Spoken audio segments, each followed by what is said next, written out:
Pernahkah kamu melihat batang pompa hidrolik dibuat dari batang poros bekas? Paman berkacamata dari Pakistan memang luar biasa. Seperti di depan kita ini, yang mana batang pompa hidrolik mengalami patah, mengelasnya langsung tentu tidak menjamin kekuatan. Agar dapat digunakan hingga 1 abad, Paman berencana membuatnya dari potongan baja bekas. Tentu saja dalam proses pembuatan ini memerlukan keahlian tingkat 8, namun sebelum melakukan proses pembubutan kita perlu mengubah posisi cak penjepit. Ini bertujuan memudahkan dalam membentuk bandulan batang poros.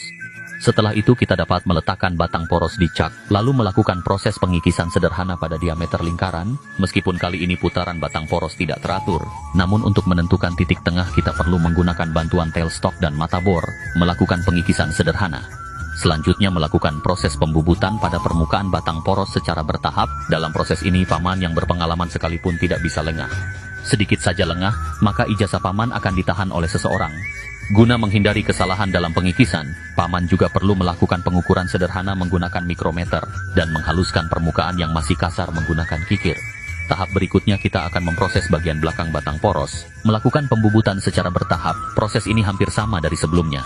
Setelah sang ahli menghabiskan segelas kopi, kini batang camshaft pompa mulai terbentuk. Untuk melakukan proses pembentukan bandulan pompa, Paman perlu mengukur panjang bandulan dari bentuk aslinya, lalu menandai menggunakan spidol. Setelah sang ahli mendapatkan data ukuran yang pas, maka dapat melakukan proses pembubutan dan pembentukan bandulan. Kini bandulan pompa telah terbentuk, namun karena batang camshaft memiliki alur gigi, maka tahap berikutnya kita perlu membuatnya, menggunakan potongan gigi camshaft sebelumnya sebagai acuan dalam pembuatan alur gigi. Lalu meletakkan mesin kecil di tool post dan memasang mata pries untuk melakukan proses milling secara manual. Meskipun Paman tidak memiliki mesin yang canggih, namun kreativitas Paman mampu mengalahkan keterbatasan. Semua itu bisa dilihat dari alur gigi yang dibuat oleh Paman berkacamata. Setelah sang ahli menghaluskan seluruh permukaan, kini pembuatan batang camshaft pompa hidrolik telah selesai.